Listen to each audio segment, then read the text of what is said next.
Deputado Oscar Lima, o seu governo troca a bandeira e a estátua do presidente Nicolau Lobato Rotunda como rodilha também naquela zona.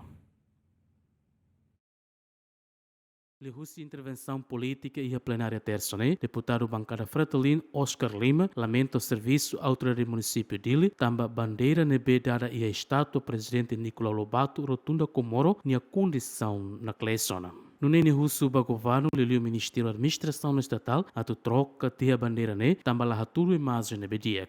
Eu primeiro quero citar apenas duas palavras aqui, mas principalmente um que é muito importante.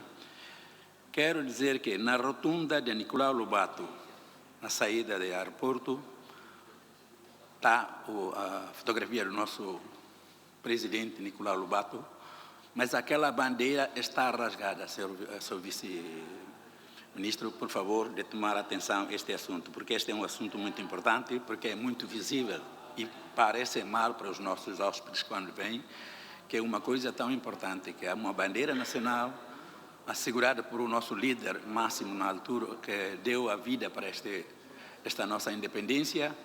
Por isso, temos que tomar providências sobre este assunto. Porta-voz do governo adere tudo a teten, se a tua preocupação neba Ministério da Administração Estatal, no autoridade município dele, ou de troca fome. Johanina kan hausi India ba Ministério Administração Estatal e contexto ne PAM dili para tu bel hari hela situação serne nune bel halo troca de símbolo nacional se bandeira condição ato na espaço público será espera que entidade será em relação com a assunto ne bel tau atenção para depois troca ho bandeira fom quando serne condição ato.